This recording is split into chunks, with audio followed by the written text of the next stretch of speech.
Medaka Box é um mangá e anime que eu já tava querendo ler faz tempo. É um bom mangá de comédia que consegue ser sério às vezes. Você vê os spoilers e coisas muito mais sinistras me esperam nos próximos capítulos. Tô ansioso pra ler, já que eu quero saber como é que a Medaka vai de uma estudante pra uma deusa onipotente. Não vai não! Ele não vai não! Seu grande trunfo, Yas, o The End, é uma técnica que permite copiar qualquer habilidade que Medaka veja ou ouça falar, retirando todas as limitações ou defeitos e adquirindo tudo que é necessário para executar a técnica com perfeição. Basicamente, qualquer coisa que você pensar, ela deve ter no seu arsenal. Por exemplo, ela pode usar telepatia, tem controle mental imbloqueável, manipulação de sorte, reflexos automáticos, velocidade da luz, consegue redirecionar deficiências e efeitos negativos de volta ao oponente. E pra dizer que não faltou nada, ela também é capaz de selar qualquer oponente e se torna imune a toda habilidade copiada. E o melhor de tudo, o The End não pode ser roubado ou desabilitado. Pra diva universal Medaka Kurakami. A Jimuki, em fração de segundos, destruiu uma estrela a milhares de anos-luz da Terra. Em fração de segundos. Medaka, por sua vez, possui uma habilidade que ela tem desde quando nasceu, que se chama The End. Com essa habilidade, Medaka pode aprender qualquer habilidade que veja ou apenas ouça falar e dominá-la completamente, podendo chegar ao ponto de deixar a técnica aprendida sem defeitos, funcionando a 120% da sua capacidade. Ela se torna mais qualificada do que o próprio usuário original. Kamehameha contra Medaka também não funciona. Ela pode simplesmente mandar o golpe de volta pro Goku, ou poderia copiar e lançar de volta um Kamehameha mais forte que o do Goku, ou no caso de se tornar um problema pra Medaka, ela pode apagar o Kamehameha da existência. Medaka não só venceria o Goku, como também passava o rodo em Deus, Broly, Naruto, Superman, Hulk e até o Batman com preparo. Pô, não assistiu essa merda? Tá muito engraçadinho, Robin. Lógico que foi do cu. Podia ser mais da onde? 7. Mizogi Kumagawa, Medaka Box. Olha, galera, só olhando pra ele, eu aposto que você nem imagina que esse cara aí poderia vencer o Goku. Mas calma lá, mas assim, nenhum da lista você vai parece que vence o Goku. Pra quem acompanha o canal, né, já há algum tempo aqui, sabe que o nome Medaka não é algo bom pro Goku. O Mizogi simplesmente é uma das pessoas mais perigosas do multiverso, graças à habilidade All Fiction, que dá pra ele a habilidade de alterar a realidade da forma que ele bem entender que ele quiser. Renan, rapidinho, um personagem de anime que destrói o Goku. Medaka, tá bom, não fala mais nada. Simplesmente ela pensa e acontece. Como que o Goku vai disputar com uma pessoa que pensa e acontece? Medaka é a personagem mais próxima de ser uma divindade, porque se ela quiser, ela simplesmente desenvolve a onisciência, a onipresença e a onipotência.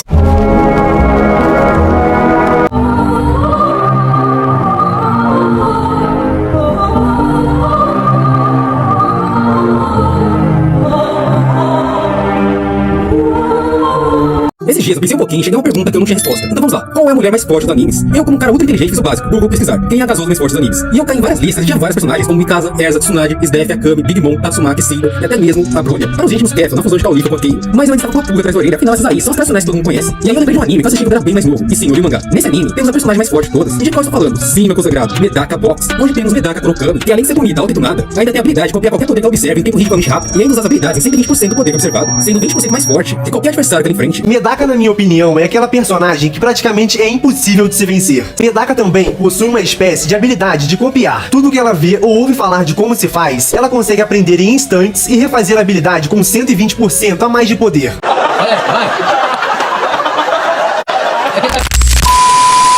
No vídeo de hoje, vamos desmascarar as mentiras e falácias que circulam sobre Medaka Box há anos na internet.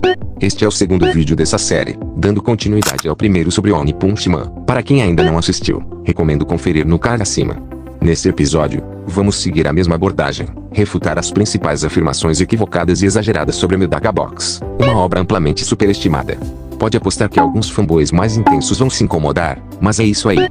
Se curtir o conteúdo ou achar interessante, não esqueça de deixar seu like e se inscrever no canal, isso ajuda muito a fortalecer nosso trabalho. Sem mais delongas, vamos começar.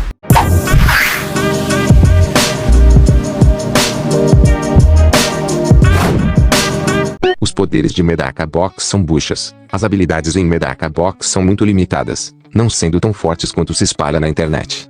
Isso já havia sido mostrado no mangá e foi reforçado na novela Kumagawa, O Bom Perdedor. As habilidades dos personagens, as anormalidades, possuem limitações, que são mencionadas pelos próprios personagens.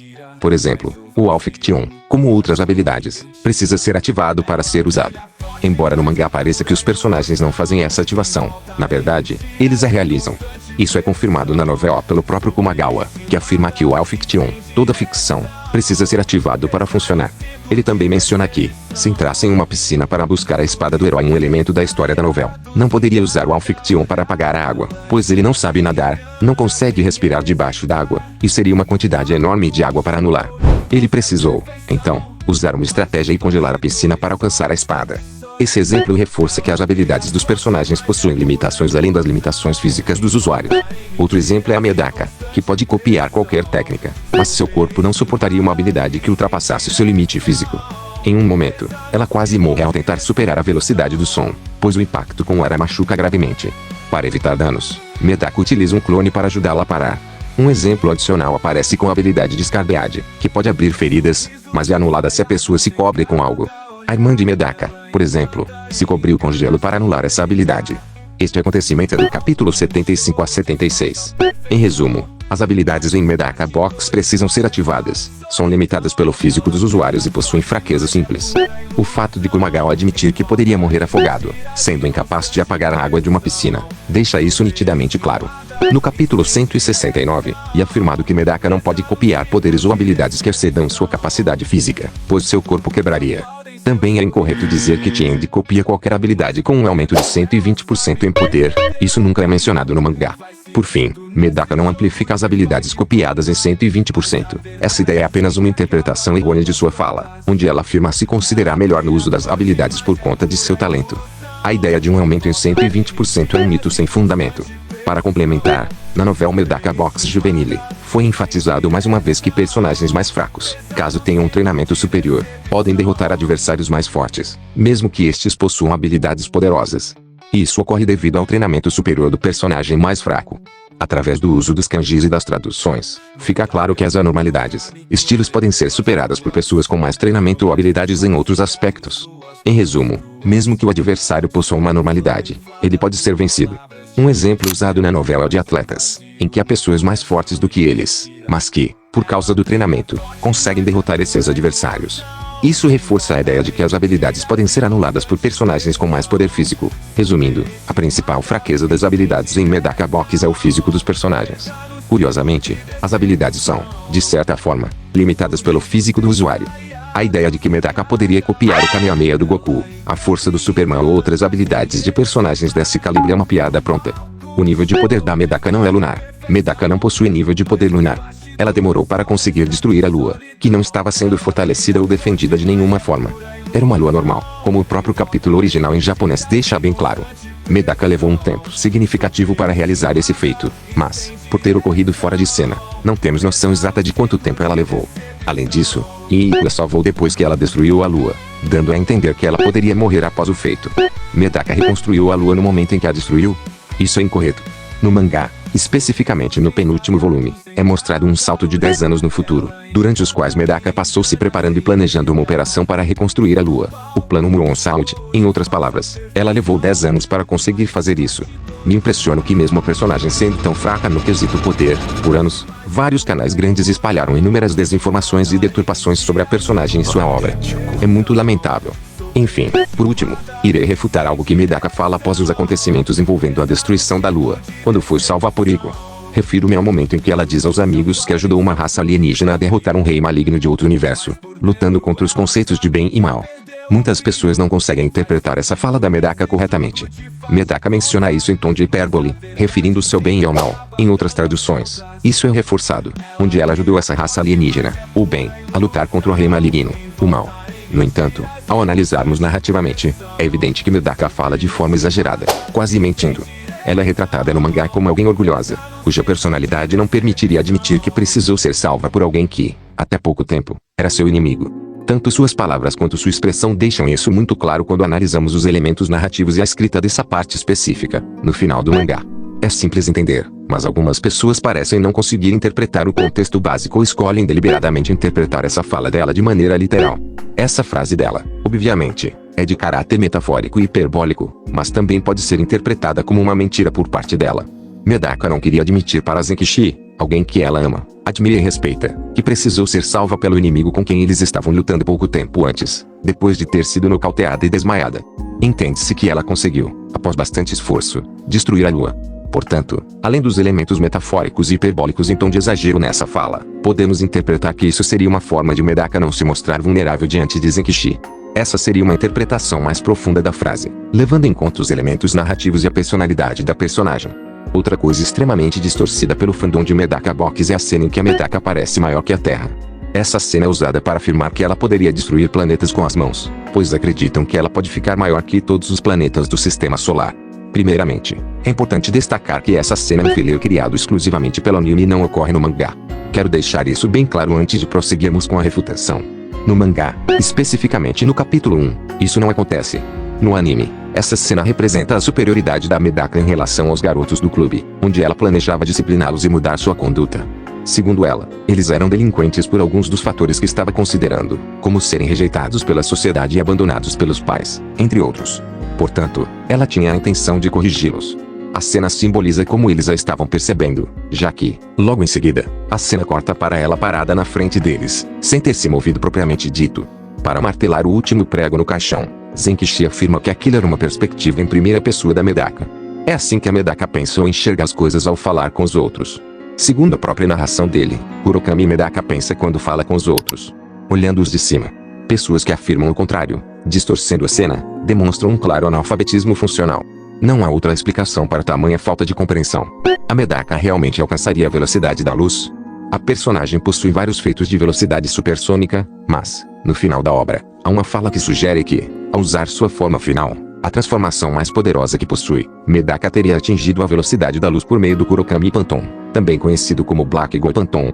Contudo, essa fala é vaga e não é muito bem explicada, uma vez que Medaka precisa usar clones para desacelerar e evitar os danos causados pela resistência do ar, que lhe causa muito dano.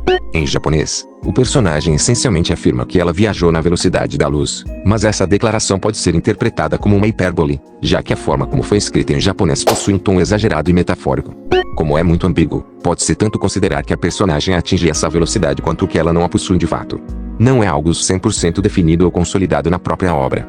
Particularmente, acredito que se trata mais de uma hipérbole, um exagero, algo comum no mangá. No entanto, isso fica em aberto para interpretação, dada a ambiguidade da fala.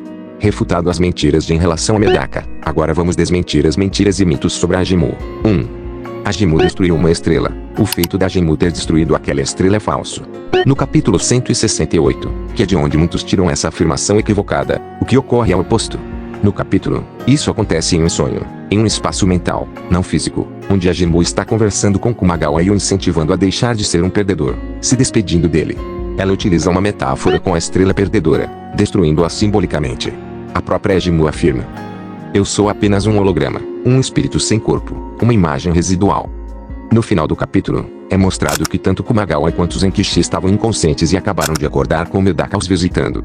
Alguns desprovidos de intelecto usam esse argumento para tentar validar esse feito explicitamente metafórico, mas isso ocorreu no mundo dos sonhos, que é uma outra dimensão. Logo, o feito seria válido. O mundo dos sonhos é um local que habita nos sonhos, como o nome mesmo indica. Não é algo físico ou um outro universo, apenas seria o sonho ou o subconsciente das pessoas. Fanboy de Medaka Box é muito burro para não entender isto. Fonte, capítulo 124. Mas a Ajimu possui uma habilidade chamada cortar estrelas. Logo, ela poderia fazer isso. Quem usa esse argumento está cometendo uma falácia da composição. Essa falácia ocorre quando se assume que o que é verdadeiro para uma parte, neste caso, o nome da habilidade, é verdadeiro para o todo. A habilidade realmente permitir cortar uma estrela. Na prática, isso não se aplica, pois as anormalidades em Medaka Box têm limitações absurdas, que irei explicar. De forma resumida, as habilidades em Medaka Box estão limitadas ao poder físico do usuário. Ajimu foi derrotada por Iko, um personagem que mal demonstrou ter poder para destruir um vilarejo. Realmente acham que ela teria poder o suficiente para destruir uma estrela? A mesma Ajimu que foi morta por um personagem que possui um poder destrutivo pífio.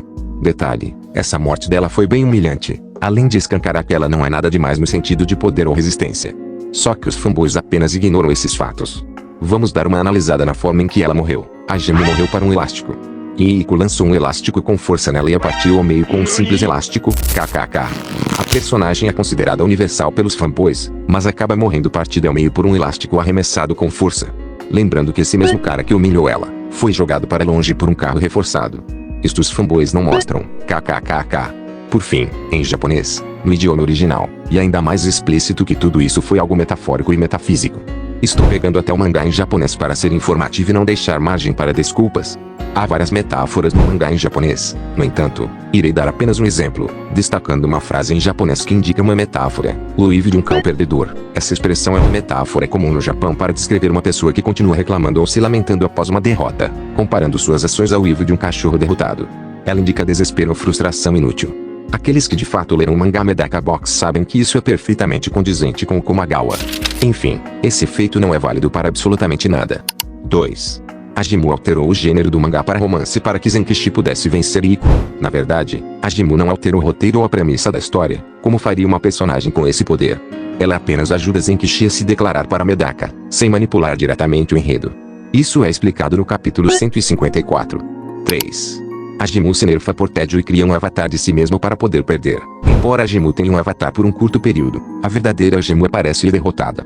Ela afirma no capítulo 163 que, apesar de sua autoconsciência no mangá, não pode ir contra os elementos centrais da narrativa, como o protagonismo. Por isso, ela não poderia vencer Medaka ou Iko, tendo perdido para ele milhões de vezes. 4. Ajimu se deixou derrotar para realizar seu desejo suicida. Esse argumento não tem base no mangá. Ajimu fica aterrorizada ao ver Iko e admite ser inferior a ele. Não há indícios de que ela planejou sua derrota para cumprir algum desejo. Iko a humilha facilmente, e ela admite ser incapaz de vencê-lo.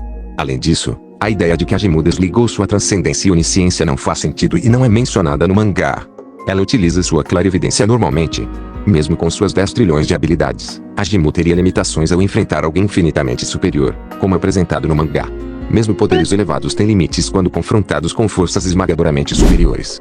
Essa ideia equivocada se baseia no argumento de que Ajimu entregou o protagonismo a Zenkichi para que ele vencesse Iko. Isso não é verdade. Na realidade, Ajimu apenas contribuiu para motivá-lo, assim como os demais personagens, para que Zenkichi pudesse reunir forças suficientes para derrotar Iko e salvar sua amiga Shiranui. Não foi apenas Ajimu, praticamente todos os personagens desempenharam um papel nesse processo. Em suma, Ajimu sabe que está em uma ficção, mas isso não lhe dá controle sobre os elementos principais do roteiro. Em comparação com personagens de outros universos, suas habilidades também seriam limitadas por seu próprio verso e pela superioridade dos oponentes. 5. Ajimu tem capacidade de manipular a história, ela é a representação do autor. Ajimu não tem a capacidade de manipular a história ou o roteiro, como algumas pessoas afirmam. Ela apenas quebra a quarta parede, reconhecendo que está em uma obra de ficção, mas isso ocorre devido a um transtorno mental, possivelmente semelhante à síndrome da despersonalização, e não por controle sobre a narrativa. Sobe os créditos, vai, Just Shake That Ass. Esse é o final da primeira temporada. É o final, filho da p***. Quero que se f*** meu novo bordão. Vai se essa foi a primeira temporada. Agora somos uma família de verdade e as coisas vão voltar a ser como na primeira temporada, só que mais simplificadas. The Marvel Universe is about to change forever. I am the Messiah. I am Marvel Jesus. Can you excuse me? She's gonna go over here. Suck it, Fox. I'm going to Disneyland. Get fucked. No capítulo 103, Ajimu quebra a quarta parede ao comentar sobre um tipo específico de protagonista, dizendo que, se Medaka fosse desse tipo, ela a mataria. No entanto, o que Ajimu realmente queria era derrotar Medaka politicamente, fazendo com que Zenkichi se colocasse contra ela, o que é confirmado no capítulo 109.5. Seu plano é mais ou menos cumprido quando Zenkichi vence Medaka na votação para presidente do Conselho Estudantil. Todavia, os planos de Ajimu são destruídos e sua doença mental é exposta ao final de seu arco. Outro acontecimento que demonstra a quebra da quarta parede por Ajimu ocorre no anime, onde ela narra os eventos passados e, ao fundo, aparecem sketches dos personagens em um mangá da Shonen Jump de Medaka Box. Esse momento no anime evidencia a habilidade da personagem em romper a quarta parede. Isto aconteceu no episódio 12 de Medaka Box Abnormal. Ajimu não pode manipular quem é ou não o protagonista, nem alterar diretamente o enredo. Ela apenas incentiva Zenkichi a se comportar como um protagonista para desafiar Medaka. Ajimu mesmo admite que Medaka é a protagonista e, por isso, ela não seria capaz de derrotá-la. Seu plano era provocar um conflito entre Zenkichi e Medaka, para que Medaka o subestimasse e ele conseguisse superar suas expectativas, o que acaba acontecendo no futuro da história, onde Zenkichi consegue derrotar Medaka, se tornando o presidente do Conselho Estudantil, no intuito de fazer Medaka se apaixonar por ele. No capítulo 140, Ajimu afirma saber que está em um mangá, e os personagens discutem sobre ela reconhecer estar em uma obra de ficção, quebrando a quarta parede. No entanto, isso é tratado como um distúrbio mental dela, e não como uma habilidade de manipulação da narrativa. Ela também menciona que conseguiu tirar Medaka do cargo de presidente do Grêmio Estudantil, mas isso foi apenas porque Zenkichi venceu na votação, e mesmo assim, não saiu como Ajimu planejava. O objetivo de Ajimu era provar que o impossível era possível, ao tentar criar o ser humano perfeito, mas mesmo com suas habilidades, ela reconhece que isso estava além do que poderia fazer. Sua visão de que vive em uma ficção reflete um transtorno psicológico que a faz acreditar estar dentro de uma história, e a quebra da quarta parede é uma manifestação desse distúrbio. Pelo que o mangá explica, Ajimu observou a criação do universo e toda a evolução das pessoas durante esses bilhões de anos. Com isso, ela acabou criando um transtorno de realidade simulada. O capítulo 140 refuta qualquer afirmação de que Ajimu manipula o roteiro. O enredo deixa claro que sua percepção de estar em uma ficção é parte de sua condição mental, levando a dizer que poderia destruir o mangá, mas isso é uma ilusão decorrente de seu transtorno e não uma capacidade real de manipulação. A personagem não tem o poder de manipular a história, e qualquer afirmação contrária não tem fundamento. Ela apenas quebra a quarta parede, devido à sua condição psicológica, e isso é algo que o autor explora para dar um toque único à sua personagem. Qualquer interpretação de que Ajimu manipula a narrativa não resiste a uma análise mais cuidadosa do que realmente acontece na obra. 6. Ajimu resistiu ao Big Bang. Essa é mais uma interpretação completamente equivocada e sem embasamento. Como já foi explicado no tópico anterior, Ajimu presenciou o Big Bang, observando a formação do universo e o desenvolvimento das formas de vida. Nesse processo, ela foi gradualmente ficando insana, desenvolvendo o transtorno psicológico que a faz acreditar estar em uma ficção. Em momento algum é dito que Ajimu resistiu ao Big Bang. Além disso, não há nenhuma evidência de que o Big Bang em Medaka Box seja uma explosão explosiva, mas sim algo extensivo. O conceito de resistir ao Big Bang não se aplica aqui, pois nunca é mostrado que Ajimu passou por tal evento de forma física. Para piorar, a personagem foi morta por um elástico, o que já refuta qualquer noção de que ela teria resistência a nível universal. As habilidades em Medaka Box possuem limitações bastante claras, e Ajimu não tem capacidade de resistência universal. Ela pode ter um vasto conhecimento e habilidades peculiares, mas nada que indique que ela poderia sobreviver ou resistir a eventos de escala cósmica como o Big Bang. Portanto, qualquer afirmação nesse sentido é totalmente infundada. Fanboys frequentemente criam argumentos sofistas baseados em meias verdades para defender que Ajimu resistiu ao Big Bang. Um dos principais argumentos é que ela não possuía todas as suas habilidades quando presenciou o evento, mas isso não é verdade. Embora ela não tivesse algumas habilidades na época, já possuía outras, como campos de força ou teletransporte dimensional, que poderiam tê-la protegido. Algumas habilidades Ajimu adquiriu conforme o tempo foi passando. Isso é uma interpretação básica do que o mangá diz. No entanto, o mangá não fornece nenhuma prova de que ela usou essas habilidades para presenciar o Big Bang, tornando essa ideia pura especulação. Mesmo que Ajimu tenha presenciado o Big Bang sem usar habilidades, é crucial entender que o Big Bang é uma expansão, não uma explosão. Para que um Big Bang seja considerado um feito universal em uma obra fictícia, seria necessário um contexto claro ou uma afirmação explícita de que o evento foi uma explosão e não uma expansão. Em Medaka Box, esse contexto não existe. Além disso, para calcular a resistência de um personagem em relação ao Big Bang, seria necessário saber sua localização no momento do evento, algo que o mangá não aborda. A referência ao Big Bang em Medaka Box está mais relacionada à idade de Ajimu e à doença mental que ela desenvolveu, e não à sua resistência física ou ao poder. Alguns fanboys chegam a dizer que só o fato de Ajimu ter visto o Big Bang já provaria que ela é universal, o que é um argumento absurdo. Seguindo essa lógica, assistir uma explosão nuclear pela TV me faria resistente a uma bomba atômica. Essa ideia é simplesmente ridícula. O argumento de que o caso seria diferente por causa da energia do Big Bang também não se sustenta. Como já expliquei, para que o Big Bang em uma obra fictícia seja considerado um feito universal, precisa haver um contexto indicando que ele foi uma explosão que criou o espaço-tempo, e não apenas uma expansão como na teoria científica.